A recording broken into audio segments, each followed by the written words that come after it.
August 15 మన మాతృదేశం కొత్త ఊపిరి పీల్చుకున్న రోజు. ఎర్రకోటపై జెండా ఎగురవేసిన రోజు. మన పూర్వీకులు, స్వాతంత్ర సమరయోధులు రక్తం చెమటతో రాసిన చరిత్రను గుర్తు చేసే రోజు.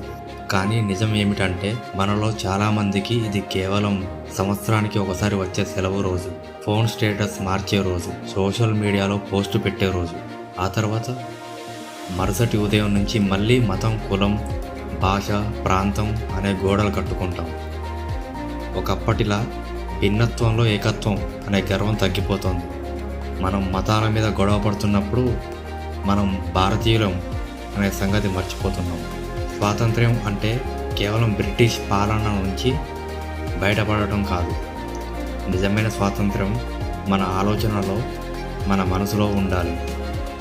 మనల్ని విభజించే ద్వేషాల నుండి బయటపడటం, మనల్ని వెనక్కిలాగే రాజకీయ నాటకాల నుండి బయటపడటం.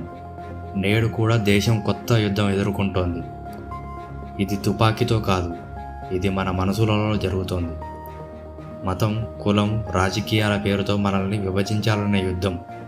అందుకే ఈ ఆగస్టు 15న జెండాను చూసి కేవలం ఫోటో తీయకండి. అది ఎగురుతున్నప్పుడు మీ హృదయం కూడా ఎగరనివ్వండి. నేను ముందు ఒక భారతీయుడిని అనే మాట మీ రక్తంలో ముద్రించండి. మీ ఇంటి పక్కన ఉన్నవాడు ఏ మతానికి చెందినవాడో కాదు, అతను మీ దేశానికి చెందినవాడని గుర్తుంచుకోండి. మన భిన్నత్వం మన బలంగా, మన ఏకత్వం మన శక్తిగా మారితేనే నిజమైన స్వాతంత్రం నిలుస్తుంది. ఈ రోజు నుంచి మనం మన దేశానికి కేవలం జెండా ఎగిరే రోజునే కాదు, ప్రతిరోజు గర్వించాలి. మన హక్కులను కాపాడినంతగా మన బాధ్యతలను కూడా నిలబెట్టాలి. ఒకరోజు మన భవిష్యత్ తరాలు చెప్తాయి, వాళ్ళు కేవలం స్వాతంత్ర్యాన్ని పొందలేదు, దాన్ని నిలబెట్టారు కూడా. జై హింద్.